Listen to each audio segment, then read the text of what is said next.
ተቋማችንን ይበልጥ ለጥቃት አጋልጧል። ይህንን መንግስታዊ ጥፋት ጦርነትና ጽንፈኛ አካሄድ ለማስቆም ህዝበ ክርስቲያኑ ሆነ ብሎ አማኝ በአንድነት መደራጀትና በጋራ ቆሞ ያለብንን ወሳኝ ታሪክ ምዕራፍ ላይ ደርሰናል። ዝምታውና መከፋፈሉ የጥፋት ኃይሎችን ይበልጥ እያደፋፈረ በመሆኑ የእምነት ተቋማችንን ቅርሶቻችንንና ህልውናችንን ለማስከበር ከአጥቢያ ጀምሮ ጠንካራ ህዝባዊ አደረጃጀት መፍጠር የግድ ይለናል። በዚህ ወቅት ምንድነው እያወጀ ያለው? ለብጥብጥ ከአጥቢያ ቤተክርስቲያን ጀምሮ ህዝብን በማደራጀት ለብጥብጥ መነሳት አለብን እያለ አስቡ። ያው ዛሬ ከተናገርን በኋላ ነገ አንናገርም።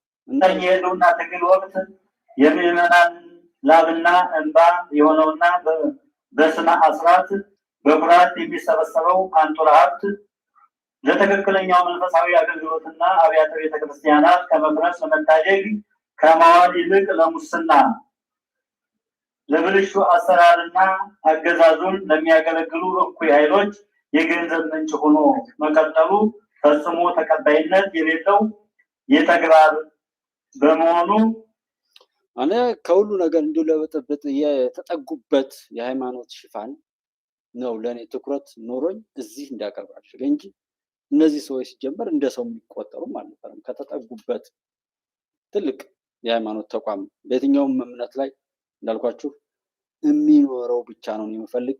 ሁሉን እምነት አከብራለሁ። ሁሉንም እምነት እከሌ ከከሌ ይበልጣል የምለው እምነትም አላገኘውም። ምን እስከዛሬዋ ድረስ እንዳልሳሳት በሚል ማወቅ የሚገባኝ እግዚአብሔር የፈቀደውን ያክል ለማወቅ ሞክሬያለሁ። እየሞከርኩም ወደፊት እና ያው እምነት እንደምታውቁት አወቅኩት ስትሉት ላይሆን ይችላል። ስታምኑ ነው እምነትን ስትኖሩት ስታምኑት ነው የበለጠ የምታውቁት እንጂ አወቅኩት ካለ አንድ ሰው ያው ይከፍራል ይክዳል እንደዚህ ይባላል ነው የሚባለው። እምነትን ግን ስታምኑት ስትኖሩት የበለጠ መንፈሳዊ አቅማችሁ ያደገ የዛ እምነት ባለቤት እየሆናችሁ በረከቱን እየተቋደሳችሁ ትሄዳላችሁ። እንደሱ አይነት አመለካከት አለኝ እኔ። እነዚህ ሰዎች አማርኛቸው ምናቸው ምናምን አይደለም ጉዳዩ ግን ከትልቅ ቦታ ላይ ገብተው እነዚህ የሚያሳስቱት ብዙ ሰው በመሆኑ ቀድሞ አቅም ያለው በየቦታው ሁሉም ቸክ እንዲያደርግ እንዲህ አይነት የጥፋት አዋጃቸውን እንዲያስቆም ቀድሞ ነው ስራ መሰራት ያለበት። ሰውን የሚያጠፋፋ ሰው በአስቸኳይ መጥፋት አለበት። እንዲህ አይነት ምንም መዘናጋት የለበት መንግስት። ማንም ሰው ከሞተ በኋላ ከንፈር መምጠጥ ከገዳዮች መባስ ነው። የሚከተሉትን ጥብቅ ውሳኔዎች አስተላልፈናል። አንደኛ፣ አብያተ ቤተክርስቲያናትና መስጊዶችን ለመታደግ ስለመደራጀት የአብይ አህመድ አገዛዝ በእምነት ተቋማት ላይ የከፈተውን የማፍረስና የማዳከም ዘመቻ ታቦታቱንና የእምነት ቦታዎችን እንዲጠበቁ እንዲሁም ጠንካራ አደረጃጀቶች በመፍጠር ራሳቸውንና ሃይማኖታቸውን እንዲከላከሉ በጽናት ጥሪ እናቀርባለን። የእምነት ተቋማት ይጠበቁ ማለት እነሱ ሰዎች የእምነት ተቋማትን እናቃጥላለን ያሏችሁ ነው። ብዙ ጊዜ እኔ ከ96 ጀምሮ ያየሁት ነገር ይሄ ጉዳይ አሳስበኛል፣ ይሄ ነገር ብሎኛል የሚሉ ዓለም አቀፍ ሀገራትን ጨምሮ የተለያዩ ሀገራት የዚህ ጉዳይ አሳስቦኛል ብለው ካሉ እዛ ጉዳይ ላይ ሄደው የሚሰሩት ነገር እንዳለ ነው የተረዳው። እኔ ጠቅላላ በዘመኑ የተማርኩት ማለት። ስለዚህ እነዚህ የእምነት ተቋማት ያሳስቡኛል ካሉ የእምነት ተቋማትን በማጥቃትና በማቃጠል ኦር ጉዳት በማድረስ ችግሮችን ለመፍጠር አስበዋል። ዛሬ አትስማ ነገዛ ለቅሶ ላይ ማንም ቢንጫጫ ነትንክሱ ከገዳዮች የባሰ ነው እያሉት ያሉት። እንደነዚህ አይነት ወልጋዳ እንደነዚህ አይነት ጠማማ ሰዎች ነው የሚፈለጉት።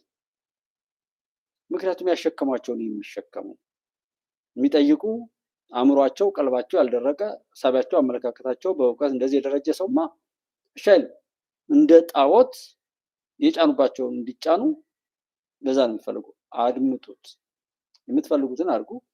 ኤኒዌይ ሁለተኛ፣ ጥብቅ የገቢ ፈሰስ እግድ ከአጥቢያ ቤተክርስቲያናት ገዳማትና አድባራት ተሰብስቦ ወደ ወረዳ ቤተ ክህነት አህጉረ ስብከትና ጠቅላይ ቤተ ክህነት የሚላከው የፈሰስ የፐርሰንት ገቢ ይህንን መግለጫ ከወጣበት ቀንና ሰዓት ጀምሮ ያለምንም እቅድ ሁኔታ ሙሉ በሙሉ ታግዷል። በዚህ በኋላ ማንኛውም ገቢ አብያተ ቤተክርስቲያናትን ከጥቃት ለመጠበቅ ለሚፈጠረው አደረጃጀት አቅም ለመገንባት እንዲሁም በአጥቢያ በሚከናወኑ መንፈሳዊ አገልግሎት ብቻ የሚውል ይሆናል። ሶስተኛ፣ የማያዳግም እርምጃና ማስጠንቀቂያ። ይህንን እገዳና የመደራጀት ውሳኔ በሁሉም አካላት ላይ ያለምንም ልዩነት ወዲያውኑ ተግባራዊ ይሆናል። ይህን የህዝብ ክርስቲያኑን ፍላጎትና የጉባኤውን አቋም ወደ ጎን በመተው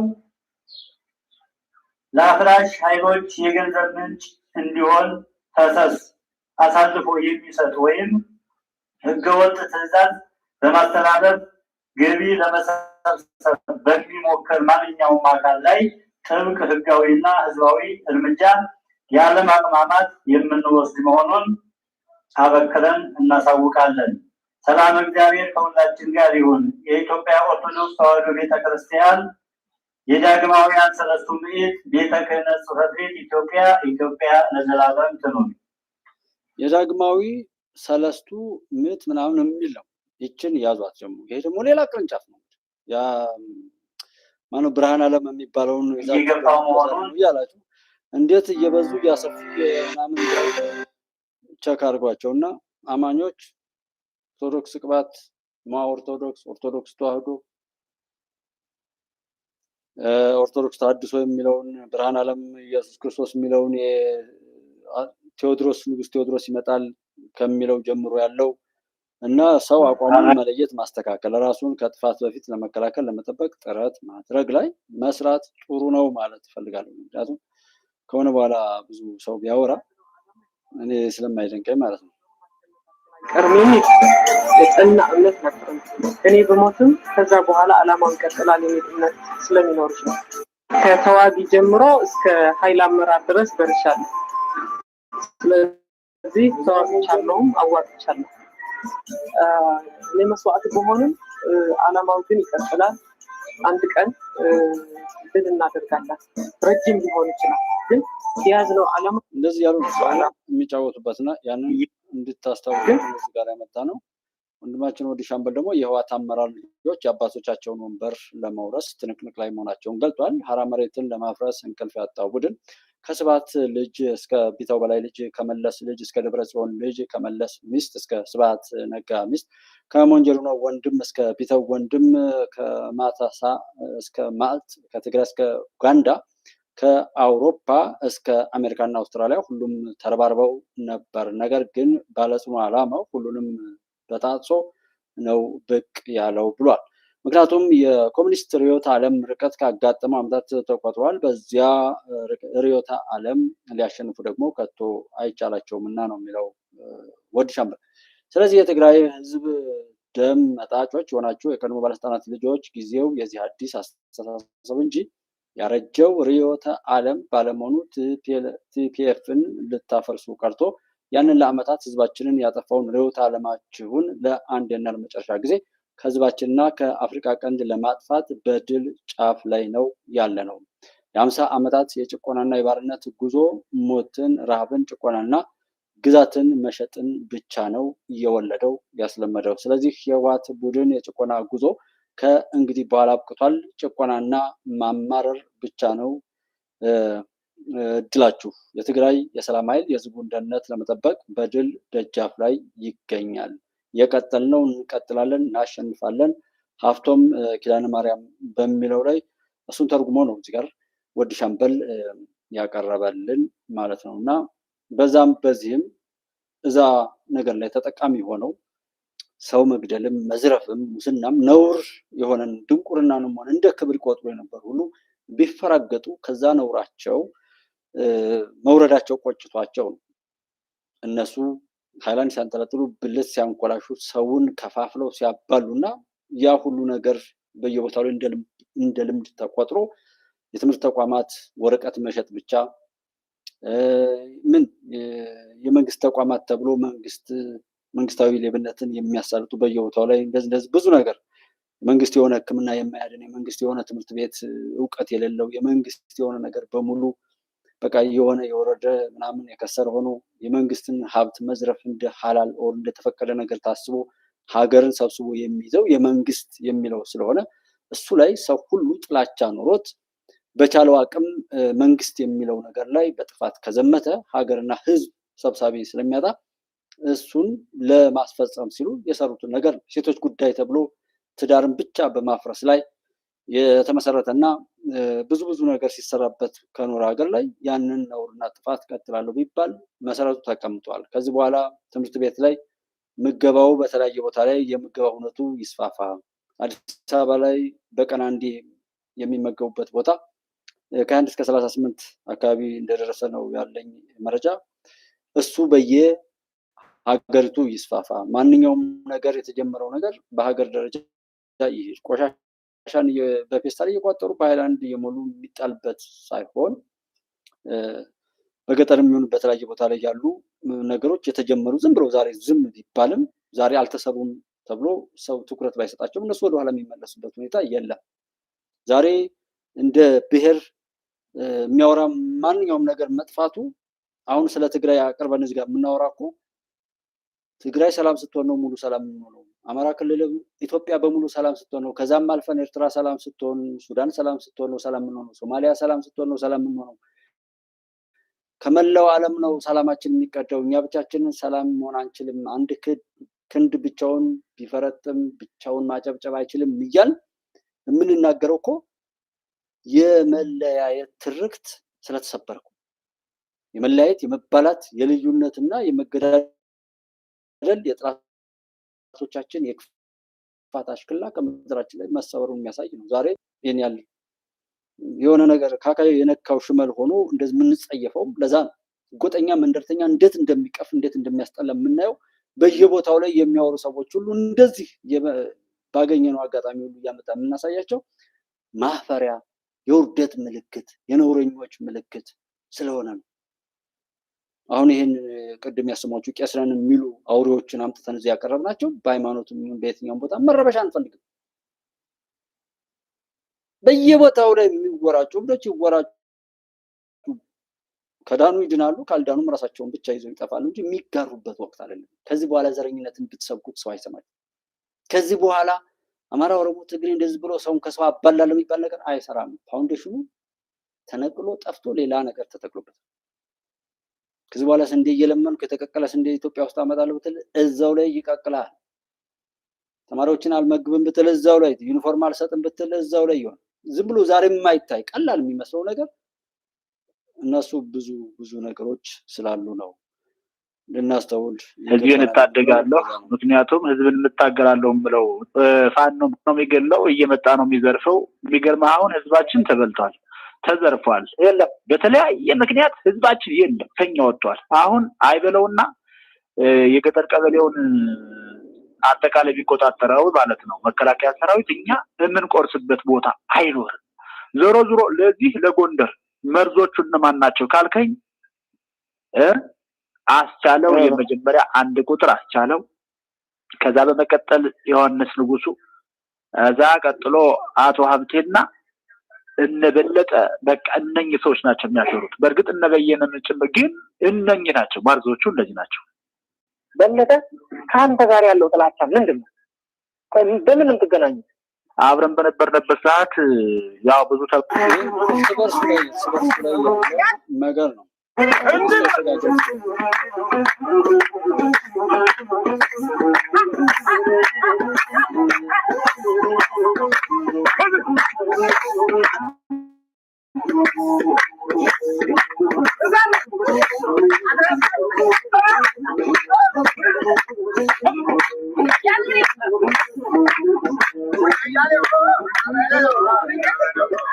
ዘፈን ነው ያው መሸጋገራችን ነው ለዛሬው ማለት ነው። እንደቆያን የጎንደር ሙስሊም ብሩክ ነው። ታምር ሰምቶ ኪዳን አድርሶ ማይሌት ሰምቶ ወንጌል ተሰብኮለት ነው። ማታም ቢበላ ቀንም ቢበላ ታምር ሳይሰማ የሚያድርስ ሙስሊም አለ? ኪዳን ሳያድርስ ሙስሊሙ አይበላም አይጠጣም። የጎንደር ሙስሊም ብሩክ ነው። እውነት ነው። እንዴት ነው ይሄ ነገር እናንተዋል? እና እንደዚህ ከትግራይም ያለውን ይሄንኛው እንደዚህ ብታዩት ዞሮ ዞሮ ክፉዎች በዛ ቢወራጩም የድል ምስክር አድርገን መሄድ ነው። እሱ ማርቆስ ላይ ዶክተር አብይ ተገኘና ያንን መረጋ ሲባል ስንት ሰው ሊቃጠል እንደሚችል ይቸኪት አስቡት። በሀብታም ሲገዛ አንድ ካድሬ በሀብታም ሲገዛ አላግባብ መሬት ይሰጣል፣ አላግባብ ራይት ይሰጣል። ከዛ ሰው የሚያገኘው ጥቅም ካለ ጥቅሙን ወስዶ ዝም አይልም። በጥቅሙ ደግሞ ፓወር ይገዛል፣ አክቲቪስት ይገዛል፣ ዩቲዩበር ይገዛል፣ ፌስቡከር ይገዛል። እዚህ ጋር ይሸጣል፣ እዚህ ጋር ይገዛና ቦታውን ያደላድላል ማለት ነው። አንድ ካድሬ ሰው እነሱ እንደዚህ በዚህ ልክ አንድ ካድሬ እንኳን የሰረቀውን ነገር አስቦ ነው የሚሰርቀው። ሰው ያደራጃል፣ የህግ ሽፋን ያበጃል፣ ኔትወርክ ይዘረጋል። አሁን የተለያየ ቦታ ላይ ሆኖ የሚወራጩ ሰዎች ስታዩቸው መሰዳደብ፣ መራገጥ ወር ምናምን ነው። ችግሩን ለመረዳት የሚያስችል አቋቋም አለን ወይ? እንኳን ለመፍታት እንተዋወቃለን ወይ? እንዋደዳለን ወይ? በችግር ውስጥ ያለን እህት ወንድሞች እንኳን ሰብሰብ ብለን ይህንኑ ችግራችንን ራሳቸው የፈጠሩ ሰዎች እኮ ይተርኩትና አዎ ብሶቱ አለ እንፍታው ይሉና ወደማንወጣው ነገር ይከቱናል። እሱን ነው እኔ ያው በኢትዮጵያ የማንኛውም አብዮት ወር ማንኛውም የህዝባዊ አመጾችም ሆነ እንቅስቃሴዎች ሲደረጉ ችግር ተራኪዎች ያንን ነገር ቀሰቅሱታል። ምናልባት ከዛ ትርፍ የሚያገኙበት ነው። አሊያም ሌሎች ቢያስቡት እንኳን ቶሎ ብለው ገብተው ጠልፈው እንደገና ሌላ ትርፍ ያተርፉበታል። ምክንያቱም ተጎጂው አብሮ አይቆምም፣ ሳይዘጋጅ ነው ነገሩ የሚጀምረው። ለሱ ማረጋገጫ በፋኖ ስም ተጠቅልሎ የመጣውን ጽንፈኛ ቡድን ማየት በቂ ነው። ማን ነው መሪው? የለም። ጠያቂና ተጠያቂነትም የለም። ይህንን በተለይ እዛ ቦታ ላይ መሪ ነኝ ኦር ተዋናይ ነኝ ብለው ከጮሁት በላይ አጓጊ ነኝ ብለው በተለያዩ ሀገራትና ምናምን ላይ እንደምንም እንደምንም ከሱ ጋር ተሰልፈው የጮሁ ሰዎች የበለጠ ያሳፍራሉ፣ የበለጠ የተዋረዱ ይሆናሉ። ምክንያቱም ወደው ዘመንና እስክንድር እንኳን ምን ያህል እንደተራገጡ ማየቱ አምሮ ላለው ሰው ለሆነ እንደ ሰው ለሚያስብ በቂ ነው። እስረኛ ሲበትኑ በቂ ነው። ለሰላም የሄዱ ሰዎችን አንበርክከው አዋርደው ሲገሉ በቂ ማሳያ። ትምህርት ቤት ሲያወድሙ፣ መምህራንን ተማሪዎችን ሲጨፈጭፉ በቂ ማሳያ። ልማትን ሲጸየፉ፣ ልማትን ሲያወድሙ በቂ ማሳያ ነው። ያንን የሚደግፍ ግን የሞተው ማዳበሪያ ሰርቀው ሲሸጡ፣ ነዳጅ በመንገድ ላይ ቦቲ ሲያቃጥሉ፣ ሰሊጥ ለማምረት ምቹ ሁኔታዎች እንዳይፈጠሩ ከማድረግ ጀምሮ ተመርቶ የመጣውን እንኳን በሳት እያቃጠሉ በቪዲዮ እየቀረጹ ነው።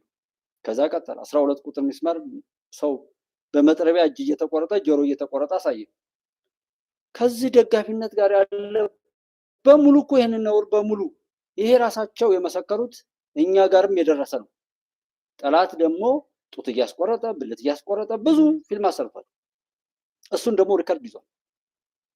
እያንዳንዱ የሚያወሩ እዚህ በከተማ በመንግስት ባለስልጣንም ሆነ በከተማ ውስጥ ሆነው እዛም ደግሞ ቀኝ የውስጥ አርበኛ ብለው ከነሱ ጋር አብረው የሚሰሩ አሉ። እቅዱን ከመስጠት ጀምሮ ሰዎች የታገቱ ያሳገቱ አለ። ተመዝግባ ቁጭ ብላለች። እያንዳንዱ ሰው ማን በምን ላይ እንደተሳተፈ ማን ምን እንዳደረገ በአማራ ክልል ላይ ያወራው ነበር። ይሄን 3 ምናምን ቀን እያንዳንዷን ይዘናል፣ እንተዋወቃለን። ምን ጠብቃት መንግስታችን መውሰድ ያለበትን ሁሉ ወስዶ ይሄን ዋናውን እንትን ይበልልን እንጂ ችግር የለም። ማን ጠቁሞ እንዳሳገተን፣ ማን ገንዘቡን እንደተቀበለ፣ ማን ምን እንዳደረገ እያንዳንዷን እንተዋወቃለን። ከዚህ እንኳን ሆኖ የት ቦታ ከውጭ ድረስ የት እንደተቀመጠ እንተዋወቃለን እያለ ነው ሰው የሚያወራው ማለት ነው። እርግጥም ነው ግን ያ አይቀርም እኮ እንደማይቀርም አውቃለሁ ቀድሞም። ለጥላት ግን ይሄ ትርፉ ነው። ምክንያቱም ደም የተቃባ ሰው ዛሬ የቀማ ሰው ነገ ሊተርፍ ነው። አትግደሉ፣ አትሙቱ። መግደልም መሞት ነው። ስትገሉ ደም ዛሬ ብትገሉ ነገ ተገዳይ ናችሁ።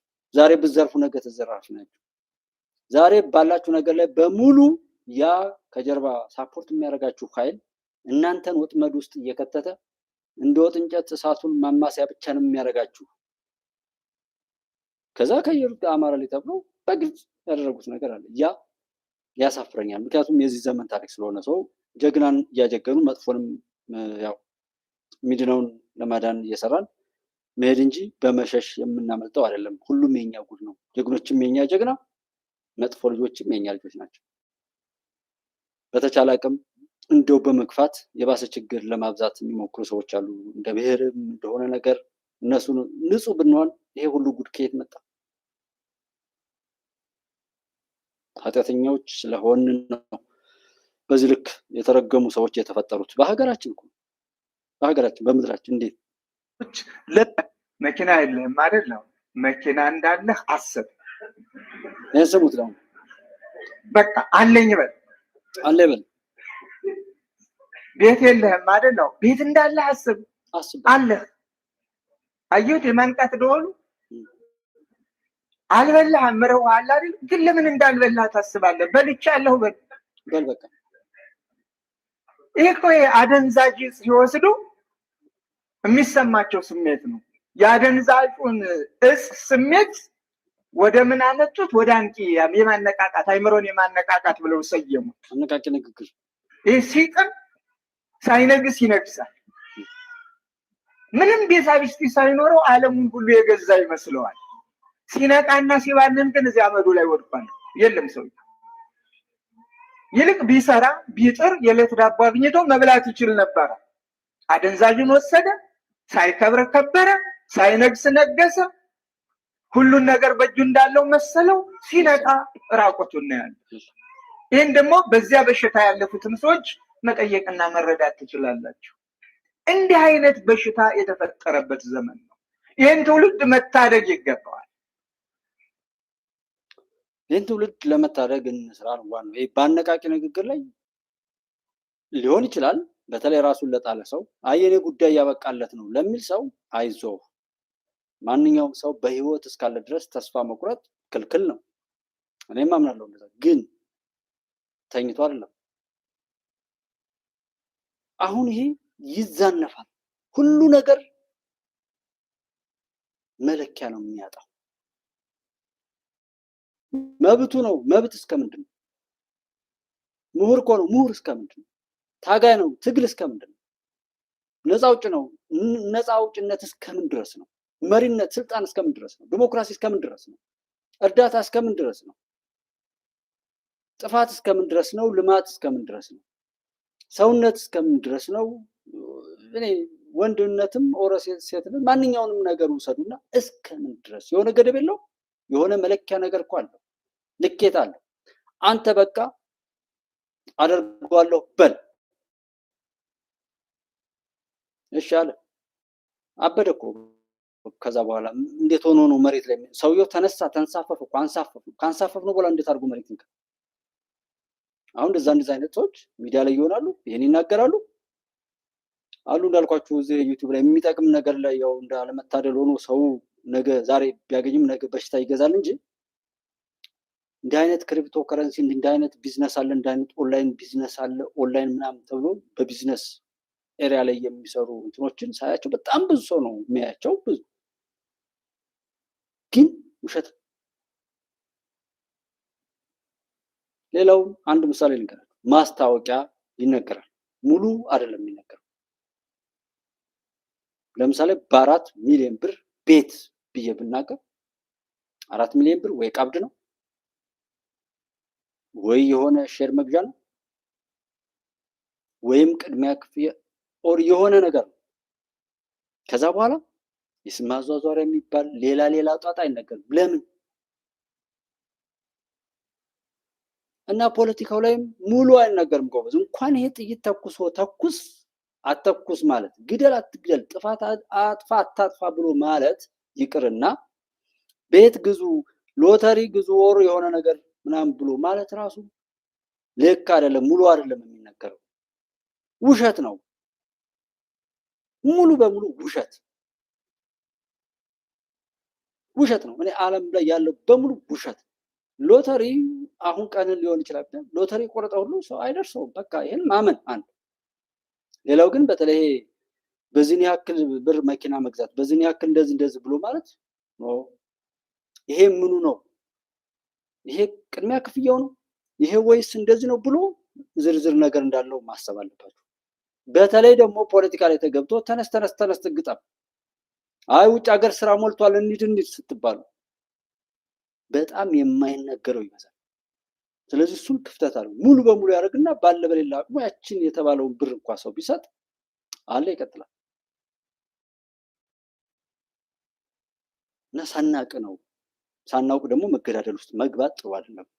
እኔ ማስታወቂያን በብዙ የሚነገር ነገር ስላለ ይሄ ማስታወቂያ የሚሰራ ሰውም ካለ ሙሉ አምናገር አንዱን አይመቸኝም። እኔ ምናልባት ከዛ እንደዛ አይነት ነገር አስቤም አላውቅም ለመስራትም ጀስት አሁን ባለው ሁኔታ ላይ ግን ከሰራው ትዕዛዝ ነው የምሰጠው። እጅ አይቼ አርጎ ኃላፊነት የምወስድበት ነው እንጂ እዚህ ጋር አውርቼ የሚሰጠኝ ክፍያ ብቻ ተቀብዬ ለመሄድ አይደለም። እሱ አይመችም። 35% ቅናሽ አለው ማለት 50% ቅናሽ አለው ማለት ቤቱ አይሰራም ማለት እኮ ነው። ይሄን ማሰብ ሳትጀምሩ 35% እንዴት አይነት ቅናሽ ነው? ምንድን ስለሆነ ነው ያን ያልቀነሰ ማለት? ዋዳዝ ነው? ጤነኛ ነው? በጣም መቀነስም እኮ ጤነኝነት አለ። በጣም መወደድም እንደዚህ። ይሄ የፖለቲካ አካል ስለሆነ ነው እዚህ ጋር ጣልቃ ያስገባሁት። በአጠቃላይ ምንድነው ስንለው ከተሰራብን አዙሪት አንፃር ያንን የሰሩ ሰዎች መጮሃቸው፣ ከዛ እየተላቀቅን መሆናችን፣ እየተላቀቅን ስንሄድ የዛ የበዳዮች የበዝባዮች በኔትወርክ ተናበው በሚዲያም በህግም በምንም በቻሉት ልክ መፍጨርጨራቸው እንደማይቀር በሁሉ ቦታ ላይ ሲሰሩ መኖራቸውን በሃይማኖት ምንም በሉት እንደው መዘርዘሩ ሳይሆን በሃይማኖት፣ በፖሊሲ፣ በህግ፣ በስርዓት፣ በጸጥታ ኃይል፣ በዲፕሎማሲ በተለያዩ ነገሮች ተናበው ነው ሲሰሩብን የኖሩት። እነርሱን ነቅሎ ለመጣል በጣም ብዙ ስለሄድን ሄድን እንጂ ዛሬ ላይ እንደዚህ ለመናገር እንትን ያለው አይን ዝርዝሩ ሁሉ አይነገርም እኮ። ምክንያቱም የተሻለ ያደርጋሉ። በጥፋት ተስፋ መቁረጥ ነው። እነሱ ጋር ያለው ማስፈራሪያ መግደል ነው። እርምጃቸው ማጥፋት ነው። እርምጃ ነው ያው መግደል ማጥፋት የሆነ የጭካኔ እርምጃ ስለሆነ ለዛ ህጉን ሁሉ የሚያስከብሩት በሱ አይነት መልኩ ስለሆነ ያው ሰዎች ያከብራሉ፣ የሚያድናቸውን ደግሞ ይንቃሉ ይባላሉ። ምክንያቱም ብዙ ሰዎች ፖሊስ ሲያዩ በጣም እንበጣበጣለን ያሉ ያው ፖሊስ እንደማይጨክን ስለሚያውቁ ከሆነ አንድ የሰፈር ጎረምሳ ይልቅ ፖሊስን ይንቃሉ። የሰፈር ጎረምሳው ጠቅልሎ ሊጥለው ይችላል።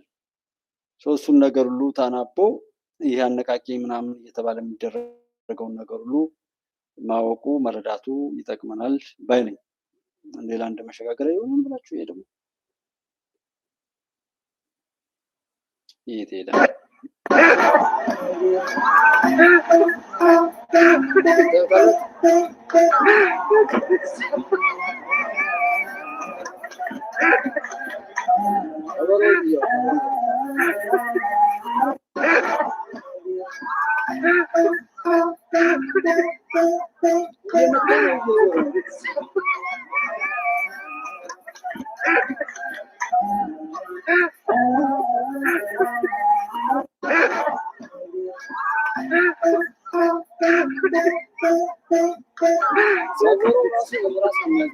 በጣም እና ሁሉንም በወጉ ይዘን የራሱ ውበት አለው። ማንኛውም ነገር የራሱ ጣዕምና አለው፣ የራሱ ኳሊቲ አለው፣ የራሱ የሆነ የትኛውም ቦታ ላይ መገኘት የማይችል ዩኒክ ልዩነት አለው የእያንዳንዱ ሰው። ያ ልዩነት ደግሞ ውበቱ፣ አቅሙ፣ መፈለጊያው ያው ዲኤንኤ እንደሚባለው እንደሱ አይነት የእያንዳንዳችን ችሎታ፣ አቅም፣ ተሰጥኦ እና በረከት አለን።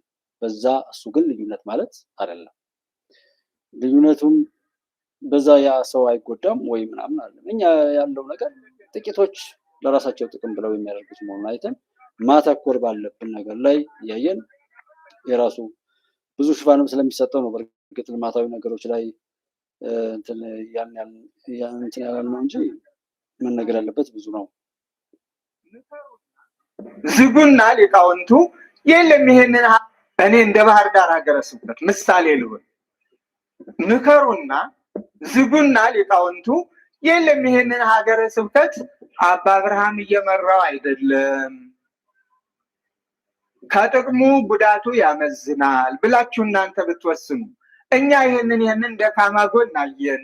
አባ የሚሻል ስለማይመስለን በላንተ እንደው አንዱ ገዳም ላይ ግባና ትንሽ ውዳሴ ማርያም ድገም ብትሉኝ በደስታ እቀበለዋለሁ። ሲኖዶስ ሳይወስን ምን አገባህ አልልም።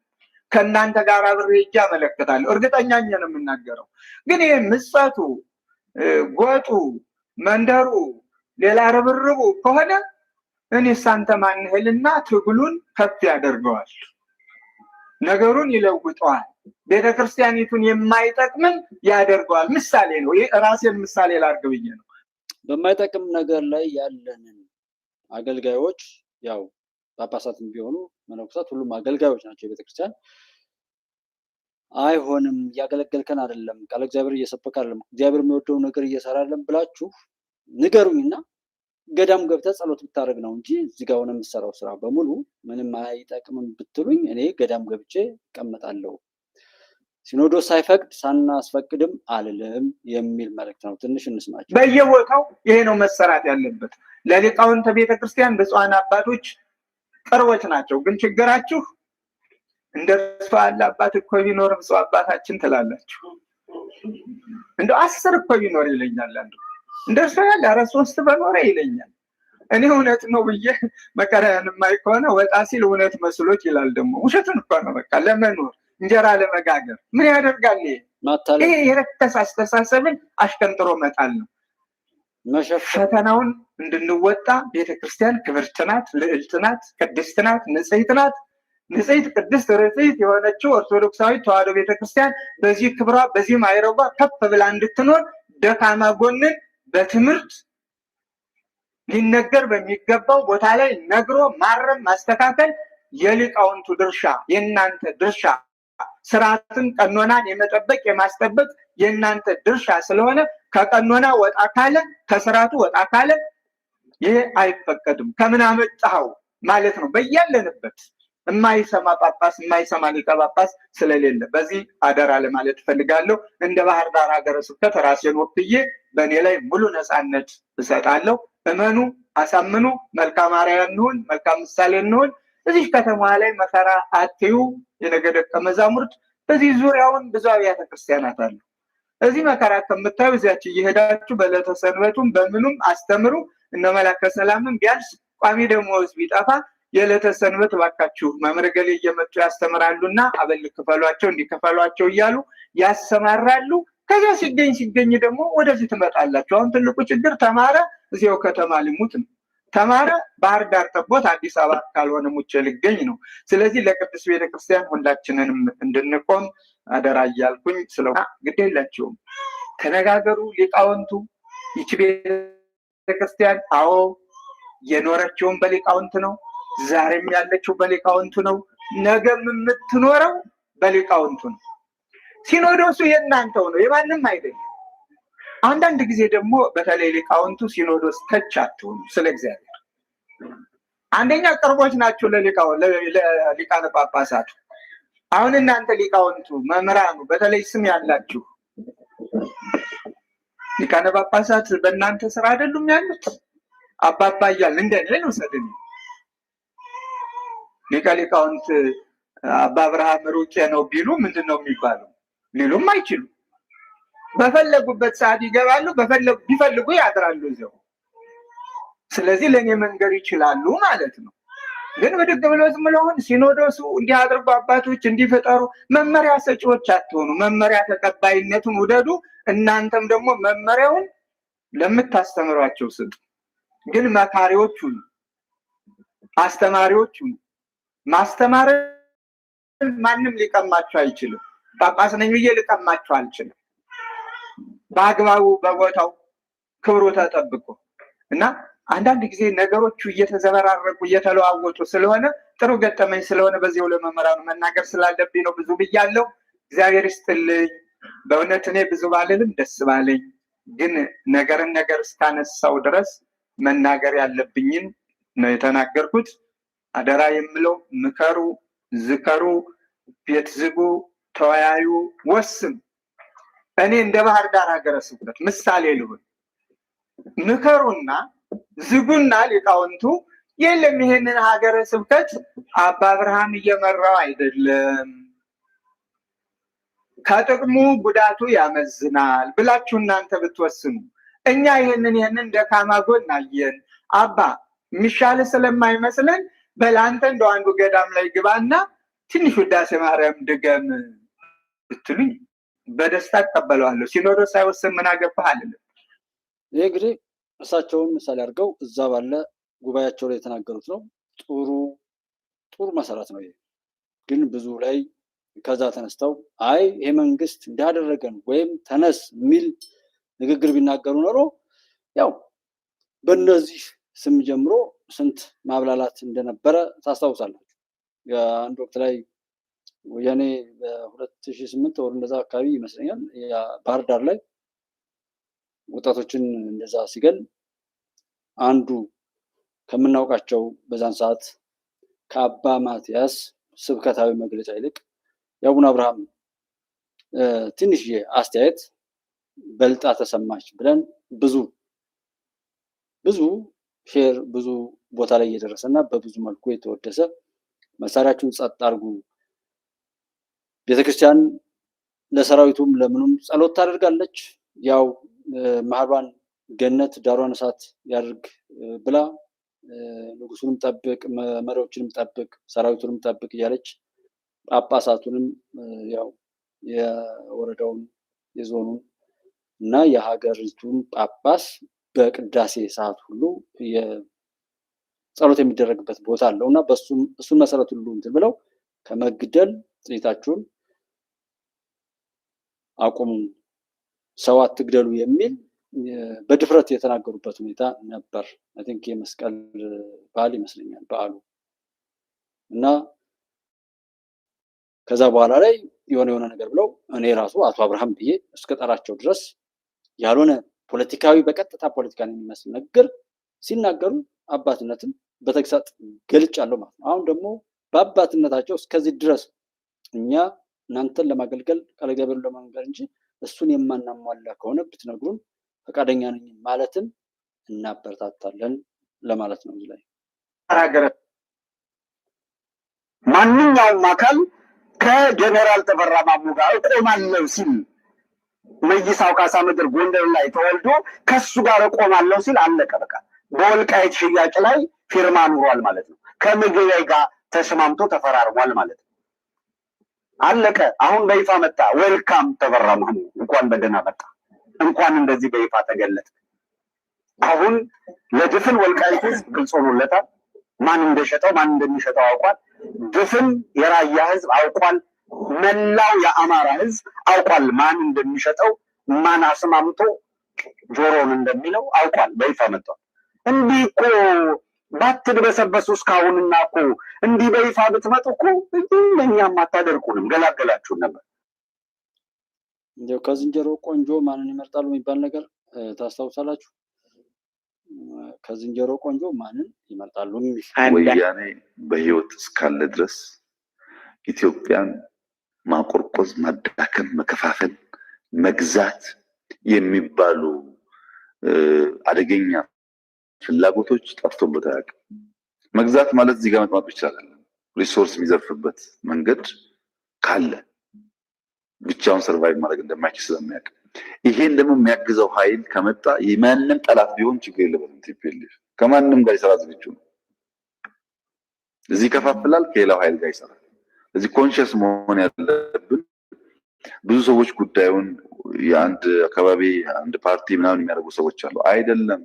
ቲፒኤልኤፍ ሀገር ለማዳከም ለማቆርቆዝ የመጣው እዚህ ያለው ቲም እንዳለ ቢፈርስ እዚህ ያለን ሰዎች እንዳለ ብንወጣ 100% እርግጠኛ ነኝ ቲፒኤልኤፍ በትናንትናው መንገድ ኢትዮጵያ ሊያስተዳድር አይችልም። በመናገርም ፕሮጀክት በማየትም ስለ ዘረፋ ጉዳይ በመገንዘብ ይሄ ደብረ ሲና ደረሰ ተብሎ በጣም የሚገርመኝና እኔ ብዙ ነገር እንኳን እያወቅኩኝ በተለያየ መልኩ ግን በጣም ያስደነገጠኝና የገረመኝ ደጋግሜ የማየው ቪዲዮ ነው። 30 ምናምን ደቂቃ ነች ቪዲዮ እና ሚኒስተሮች ሁሉ ቆዝመው እንደው ምንድነው እዚህ ድረስ ተብሎ ውጣ ተብሎ ብዙ ነገር እየተባለ ባለበት ሰዓት ሰውየው እንደዚህ ባጭር ጉርድ መጣ እና የሚናገረው ነገር ምንም ሰው አልጠበቀም ነበር። ከዛ አይ ቲንክ 2 ሳምንት ምናምን 1 ሳምንት ከዛ ዘመተ ማለት ነው ወደ ግንባር።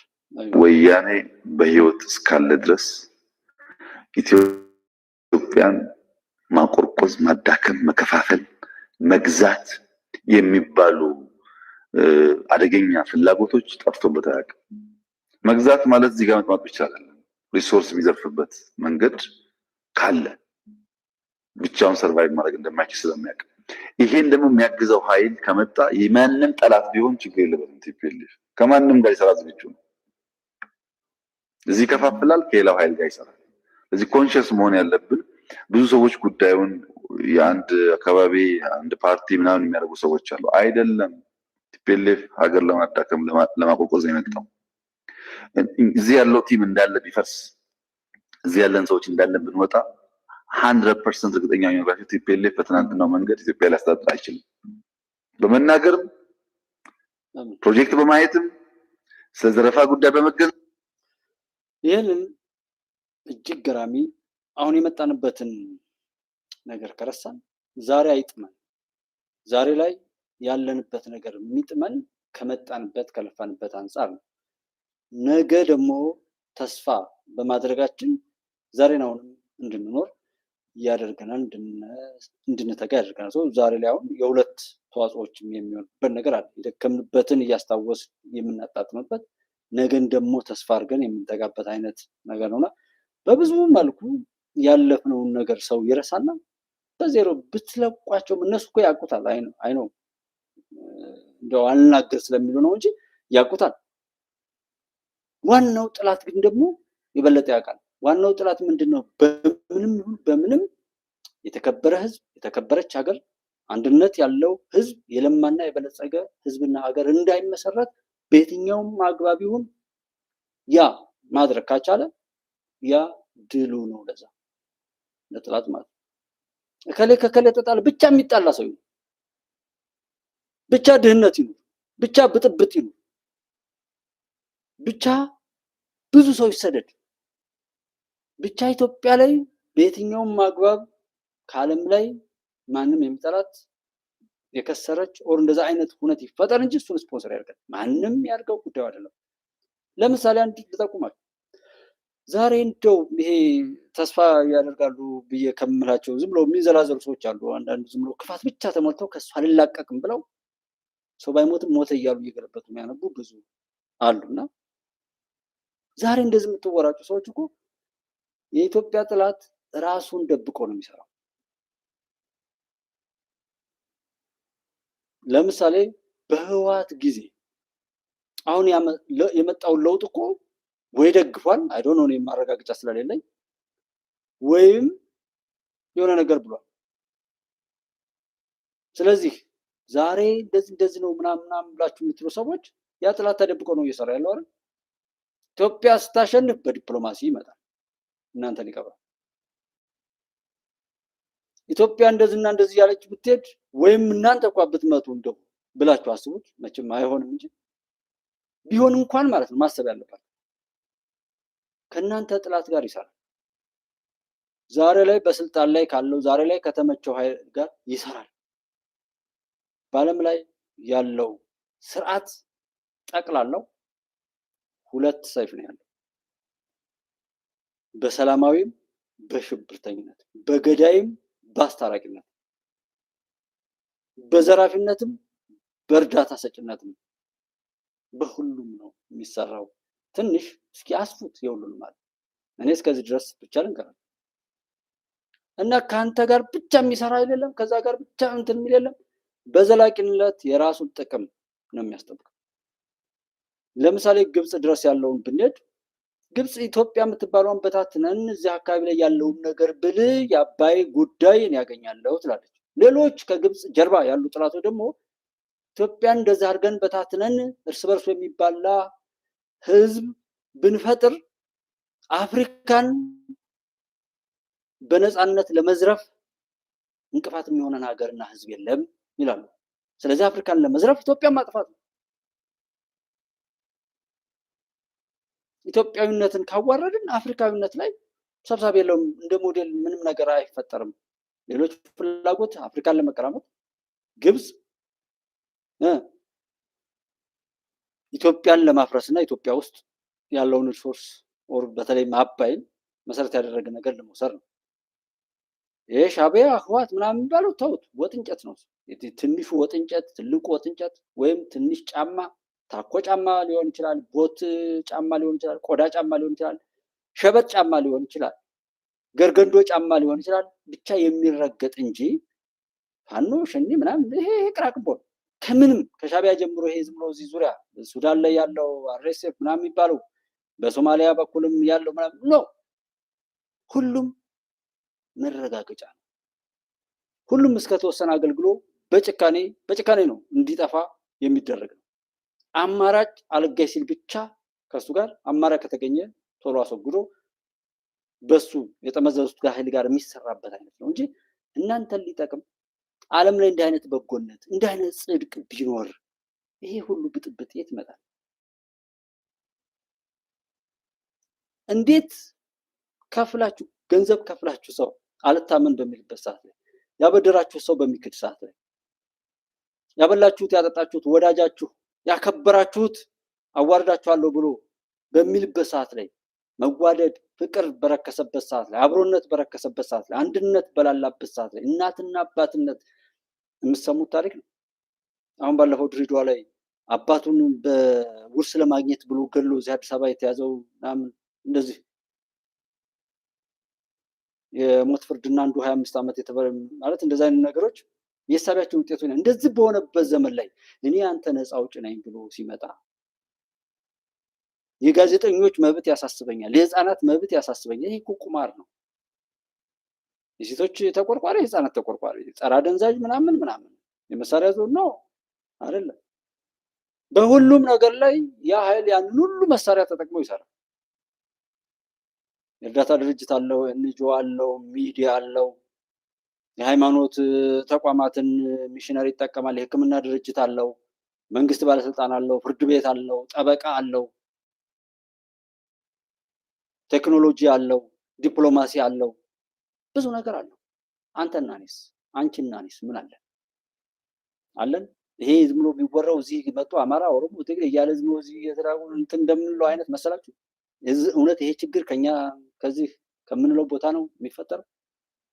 አብይ አህመድ ምናምን ብሎ የሚል ሰው አለ እና ከአብይ ጋር ምናምን የሚፈታና የሚሄድ ምናምን ችግር የሚመስለው አለ። በዚህ ልክ እንዴት ሰው ይጎላል ብዬ የሚገርመኝና ጤነኝነትም አይደለም ብዬ የማልፈውም ለዛ ነው። ከብዙ ቦታ ነው የሚሳበው ጉዳዩ። ነገሩ ይግባል፣ እኛ ነገሩ እንዲገባን እኛ በራሳችንም ደግሞ ሳይገባን ለጥፋት አለመሰለፍ ላይ ማተኮር እንጂ የብዙ ሁነቶች